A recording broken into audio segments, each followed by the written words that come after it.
नमस्कार दोस्तों, स्वागत है आपका अपने यूट्यूब चैनल आर के सिविल इंजीनियरिंग पे।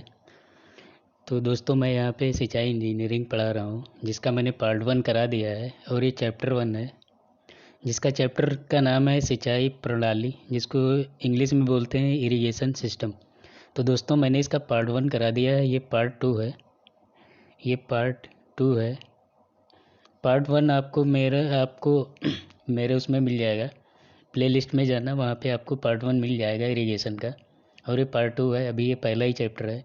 तो दोस्तों अगर आप लोग जो नए हो तो प्लीज़ जुड़े रहें मेरे साथ में, और वीडियो को शेयर ज़रूर करें और वीडियो को पूरा देखें, तभी आपको ये समझ में आएगा। तो दोस्तों चलिए थोड़ा सा मैं पहले बता देता हूँ कि मैंने पार्ट 1 में क्या क्या कराया है। तो पार्ट 1 में हमने आपको बताया है बेसिकली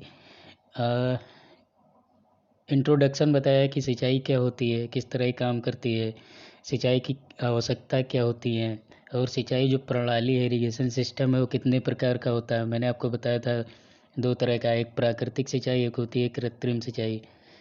कृत्रिम सिंचाई में 3 होती हैं, प्रवाह, उद्वहन और छिड़काव सिंचाई। तो ये सारी चीज़ें मैंने पार्ट 1 में बताया है, तो आप लोग वो वीडियो ज़रूर देखिएगा, तब ये देखिएगा तो आपको ज़्यादा समझ में आएगा। और दोस्तों आज जो मैं ये क्लास लेके आया हूँ ये बहुत इम्पोर्टेंट है। अगर आप जेई की तैयारी कर रहे हैं उनके लिए आप ये बहुत ज़्यादा ही इम्पोर्टेंट है।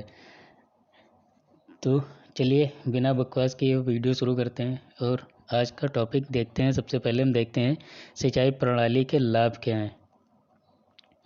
तो सिंचाई प्रणाली के लाभ पढ़ते हैं, क्या उन कौन से होते हैं। तो इनके कुछ लाभ दिए गए हैं, इनको ऐसे ध्यान में रखना है, बस ज़्यादा ही इम्पोर्टेंट नहीं है। मैं ऐसे बता रहा हूँ कि इनके क्या क्या लाभ होते हैं। तो पहला लाभ इनका यह है कि मूल्यवान फसलों की उपज होती है। दूसरा है पन बिजली उत्पादन होता है। राजस्व में बढ़ोतरी होती है। अकाल तथा सूखे से बचाव होता है। अन्न उत्पादन में बढ़ोतरी होती है, जो अन्न उत्पादन में सिंचाई के लाभ जो हैं, तो जब सिंचाई करेंगे तो जो अन्न उत्पादन है, अन्न का उत्पादन है, वो उसमें बढ़ोतरी होगी। पेयजल की उपलब्धि होगी। भूमि का कटाव तथा मरुस्थल को रोकना। रोजगार के अतिरिक्त साधन भी मिलेंगे। पटरी वृक्षारोपण तथा गांव का विकास होगा। तो ये हो गए कुछ इसके एडवांटेज, मतलब लाभ इसके हो गए। सिंचाई के क्या क्या लाभ होते हैं सिंचाई प्रणाली के। अब इसके देखते हैं, अगर इसके लाभ हैं तो कुछ ना कुछ हानियाँ भी होंगी। तो देख लेते हैं इनकी हानियाँ क्या क्या हैं, सिंचाई प्रणाली की हानियाँ क्या हैं। तो सिंचाई प्रणाली की हानियाँ, नंबर 1 है जल ग्रसन, दूसरा है महंगी प्रणाली, तीसरा है मच्छरों की उत्पत्ति, और चौथा है जल निकासी में बाधा होती है, और पांचवा है सीलन के कारण स्वास्थ्य पर कुप्रभाव। तो ये कुछ हो गए आपके लाभ और हानियाँ। अब देखते हैं, यहाँ पे एक मैंने पॉइंट लिखा है, इसको देख लेते हैं क्या है ये। फसलों को सींचने की विधि खेत की भूमि की ढाल, मिट्टी के प्रकार, फसल के प्रकार, पानी के स्रोत, पानी की मात्रा तथा कृषकों के सिंचाई ज्ञान पर निर्भर करती है। जो फसलों की सिंचाई की विधि है, सींचने की विधि है, वो किस पे निर्भर करती है। एक तो है खेत की भूमि की ढाल पर, मिट्टी के प्रकार पर, फसल के प्रकार पर, मिट्टी के स्रोत, पानी की मात्रा तथा कृषकों के सिंचाई ज्ञान पर निर्भर करती है सींचने की विधि। अब नेक्स्ट आते हैं, हम लोग देखते हैं फसलों को पानी देने की विधियाँ कौन कौन सी हैं। तो फसलों को पानी देने की विधियाँ जो हैं वो 3 हैं। कौन कौन सी। एक सतही सिंचाई विधि है, जिसको बोलते हैं इंग्लिश में सरफेस इरिगेशन। दूसरा है अधा स्थल विधि, इसको बोलते हैं सब सरफेस इरिगेशन। और तीसरा है बौछार सिंचाई विधि, इसको बोलते हैं स्प्रिंकलिंग इरिगेशन। तो इस फसलों को पानी देने की 3 विधियाँ हैं, ये आपको याद रखना है कि फसलों को पानी देने की यही 3 विधियाँ हैं। ठीक, तो आइए देखते हैं कि सतही विधि क्या होती है और ये कितने प्रकार की होती है। ठीक, तो सतही विधि क्या होती है इसके बारे में थोड़ा पढ़ते हैं और देखते हैं इसकी डिफिनेशन क्या है। इस विधि में पानी एक छोर से छोड़ा जाता है। ठीक है, जैसे मान लीजिए ये कोई खेत है हमारा, ठीक है, ये हमारा खेत है। ठीक, और यहाँ पे क्या करते हैं, यहाँ पे पानी हम एक छोर से यहाँ से छोड़ देते हैं, यहाँ से पानी हम छोड़ते हैं। ठीक है, तो ये क्या होता है कि ये पानी पूरे खेत में धीरे धीरे गुरुत्वाकर्षण के कारण पूरे खेत में फैल जाता है। तो यही होती है सतही सिंचाई विधि। तो देखते हैं, पढ़ते हैं इसमें क्या है। इस विधि में पानी एक छोर से छोड़ा जाता है, जो गुरुत्व प्रवाह के कारण भूमि की सतह पर बहता हुआ खेत के दूसरे छोर तक पहुंच जाता है। ठीक है, इसमें ये याद रखना है कि सतही सिंचाई में जो पानी है गुरुत्व प्रभाव के कारण भूमि की सतह पर बहता बहता है। ठीक है, तो आपको ये याद रखना है, ये एक आपको पॉइंट याद रखना है, क्योंकि कभी कभी क्वेश्चन पूछ लेता है कि बताइए कि कौन सी सिंचाई विधि में गुरुत्व के प्रभाव के कारण पानी जो है सतह पर बहता है। तो आपको याद रखना है सतही सिंचाई विधि में, ये आपको याद रखना है। ठीक, इस विधि में अधिक मात्रा में पानी की आवश्यकता पड़ती है। इस विधि में पानी की जो मात्रा है वो अधिक पड़ती है। इसके अंतर्गत निम्न विधियाँ अपनाई जाती हैं। तो इसके अंतर्गत कौन कौन सी विधियाँ अपनाई जाती है, आइए हम लोग देखते हैं नेक्स्ट। तो पहली क्या है, मुक्त विधि, जिसको बोलते हैं फ्लडिंग मेथड। दूसरा है क्यारी या चक विधि, इसको बोलते हैं इंग्लिश में चक मेथड। तीसरा है द्रोणी विधि, इसको बोलते हैं बेसिन मेथड। और चौथा है कुंड विधि या फूरो मेथड, इसको बोलते हैं। लास्ट है सीढ़ी या कंटूर विधि। ठीक, तो दोस्तों इसमें हम लोग आज पढ़ेंगे सिर्फ 3, मुक्त विधि, क्यारी और द्रोणी विधि। ये 3 विधि इसमें हम कवर करेंगे। बाकी हम लोग अगले वीडियो में नेक्स्ट जब इसका पार्ट आएगा, और वो पार्ट आखिरी होगा क्योंकि 3 ही पार्ट में मैं एक पूरा एक चैप्टर कराऊंगा। ठीक है, और इसके बाद में मैं MCQ कराऊंगा। और हाँ दोस्तों, अगर आपको PDF चाहिए हो इसकी, तो प्लीज़ कमेंट कर देना, मैं आपको लिंक दे दूंगा अपने टेलीग्राम का, वहाँ आप जुड़ जाइएगा। वहाँ पे मैं इसका PDF भेज दूंगा और इसका मैं कोई चार्ज नहीं लूँगा। ठीक है, अगर आप लोग ऐसे ही लिख रहे हैं तो अच्छी बात है, आपको तो ज़्यादा सही रहेगा। नहीं तो PDF चाहिए हो तो मुझे कमेंट ज़रूर करना। ठीक है, तो चलिए देखते हैं सबसे पहले मुक्त विधि क्या होती है, फ्लोडिंग विधि क्या होती है, फ्लडिंग विधि क्या होती है। तो सबसे पहले देखते हैं, यह विधि धान की खेती के लिए अपनाई जाती है। तो मुक्त विधि आपको सबसे पहले ये याद रखना है कि यह विधि जो है धान की खेती के लिए अपनाई जाती है। ठीक, इस विधि में मेड़े बनाकर खेत को बड़ी बड़ी चौरस पट्टियों में बांट लिया जाता है। क्या करते हैं, ये जैसे कोई खेत है, इनको चौरस पट्टियों में बांध लिया जाता है मेड़े बनाकर। ये पट्टियाँ ऐसे, ये मेड़ हो गई और ये मेड़ हो गई, और यहाँ पे ये ऐसे ये मुख्य नाली यहाँ पे हो जाती है। ठीक है, तो यहाँ से पानी डालते हैं, यहाँ ऐसे ऐसे आता है ये। तो इनको क्या करते हैं, पट्टियों में बांध लिया जाता है। इन प्लाटों या पट्टियों को लगभग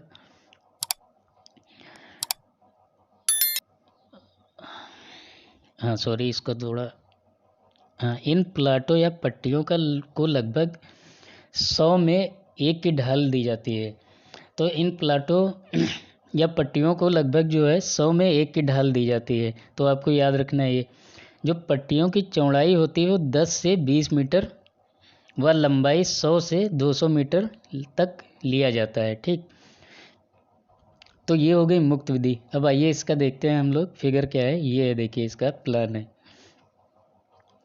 इसमें क्या होता है दोस्तों, ये यहाँ पे ये मान लीजिए ये मुख्य नाली है, यहाँ पे ये मुख्य नाली है। ठीक है, हमने इधर से पानी छोड़ा, इधर से ये पानी बहता हुआ है, तो ये खेत हो गया, और ये मेड़ बन गई, ये होती है मेड़।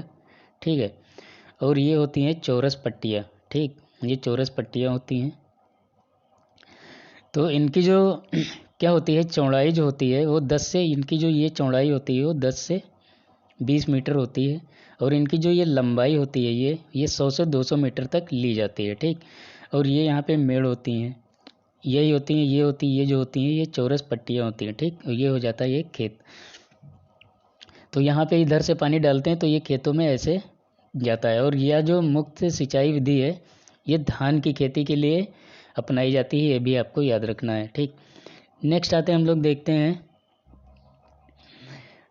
थोड़ा ये यहाँ पे एक नोट है, बॉर्डर स्ट्रिप मेथड में पट्टियों की चौड़ाई 10 से 20 मीटर तथा लंबाई 100 से 300 मीटर होती है। तो जो बॉर्डर स्ट्रिप मेथड होता है इसी तरह होता है, इसमें एक बॉर्डर स्ट्रिप मेथड होता है और एक कहता है लीवीज मेथड। तो इसमें आपको ये दोनों चीज़ें याद रखना है कि जो बॉर्डर स्ट्रिप मेथड में इसकी लंबाई होती है वो 100 से 300 मीटर होती है, और जो लीवीज मेथड होता है, लीवीज मेथड, इसमें जो प्लाट का क्षेत्रफल होता है वो 400 मीटर स्क्वायर से 500 मीटर स्क्वायर होता है। तो ये दोनों चीज़ें आपको याद रखना है, क्योंकि लास्ट ईयर ये 2 बार SSC में क्वेश्चन आ चुका है कि लीवीज मेथड में प्लाट का क्षेत्रफल कितना होता है, किसके वो कितने कितने के बीच होता है। तो आपको याद रखना है कि 400 से 500 मीटर स्क्वायर के बीच में होता है। और बॉर्डर स्ट्रिप मेथड में 100 से 300 मीटर लंबाई ली जाती है और पट्टियों की चौड़ाई जो है वो 10 से 20 मीटर ली जाती है। ठीक है, देखते हैं दूसरा आते हैं क्यारी या चक विधि। ये क्या होता है इसके बारे में थोड़ा पढ़ लेते हैं। इस विधि में खेत को छोटी छोटी क्यारियों में बांट लिया जाता है। यह क्यारियाँ मिट्टी की कम ऊंची मेड़ों द्वारा बनाई जाती हैं। तो इसमें क्या करते हैं, जो खेत होता है उसको छोटी छोटी क्यारियों में बांट लिया जाता है। ठीक, जैसे कि यहाँ पे हमने ये खेत है, इसको हमने ये छोटी छोटी ये क्यारियों में हमने इनको बांट लिया। ठीक, ये क्यारियाँ हो गई, इनको क्यारियों में बांट लिया जाता है। क्यारी विधि मुक्त विधि से बेहतर है। तो जो क्यारी विधि होती है वो मुक्त विधि से बेहतर है। उत्तरी भारत के मैदानों में विशेष तौर पर यह विधि प्रचलित है। तो आपको ये भी याद रखना है कि क्यारी या चक विधि जो है उत्तरी भारत के मैदानों में विशेष तौर पर यह विधि प्रचलित है। ठीक है, तो ये हो गई दोस्तों क्यारी विधि। इसमें भी ऐसे ही होता है, ये होती है मेन नाली होती है, मुख्य नाली होती है, यहाँ से पानी आता है और ये यहाँ पे जाते हुए ये छोटी नालियाँ इसमें बनी होती हैं, इसमें से पानी जाता है, फिर ये क्यारियों में ऐसे क्यारियों में पहुँच जाता है। ठीक, तो ये हो गई आपकी क्यारी या चक मेथड। ठीक है, नेक्स्ट और लास्ट हम लोग देखते हैं द्रोणी या बेसिन मेथड। ये क्या होता है इसके बारे में देख लेते हैं। यह सिंचाई विधि अधिकतर बाग या फलोद्यानों के लिए जहाँ पेड़ कतारों में लगाए जाते हैं अपनाई जाती है। तो ये द्रोणी विधि आपने बाग तो देखी होगी, बाग जो होती है वहाँ पेड़ क्या होते हैं, एक यहाँ लगा होता है एक यहाँ लगा होता है। तो इसमें जो पेड़ लगा होता है इसके आसपास एक क्यारी बना देते हैं। ठीक है, यही इसको द्रोणी बोलते हैं। ये क्यारी जो बनी होती है इसके बीच में ये पेड़ लगा होता है। ठीक, तो यह जो विधि है द्रोणी विधि या बेसिन विधि जो है यह बाग या फलोद्यानों के लिए अपनाई जाती है। ये आपको याद रखना है। इस विधि में पेड़ के लिए उपयुक्त माप की एक द्रोणी बनाई जाती है।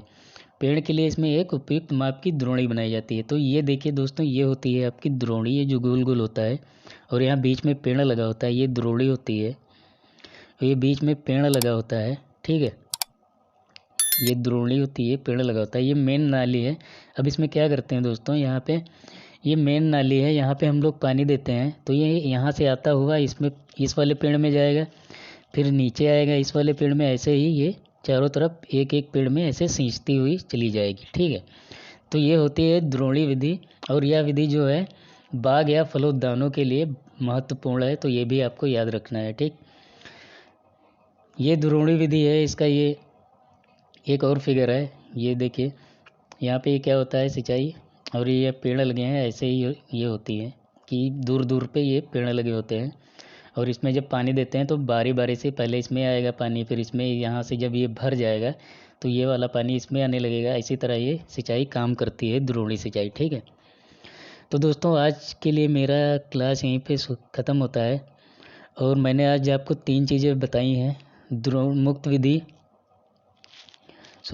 विधि, क्यारी विधि और द्रोणी विधि। आशा करता हूँ आपको समझ में आ गया होगा। और दोस्तों मिलते हैं अगली क्लास में, उसमें हम लोग पढ़ेंगे कुंड विधि, सीढ़ीदार या कंटूर विधि, ये दोनों विधियाँ उसमें पढ़ेंगे। ठीक है, तो दोस्तों मिलते हैं अगली क्लास में। अगर वीडियो अच्छा लगा हो तो प्लीज़ वीडियो को लाइक करें और अगर चैनल पे मेरे नए हो, भूले भटके आ गए हो तो प्लीज़ चैनल को सब्सक्राइब कर लें, वो फ्री का ही, उसमें आपको कोई चार्ज नहीं देना पड़ेगा। वैसे भी यहाँ पे सारी चीज़ें फ्री दूंगा मैं, आपसे कोई चार्ज नहीं लूँगा। तो दोस्तों मिलते हैं अगली क्लास में। Take care, bye bye, thank you so much.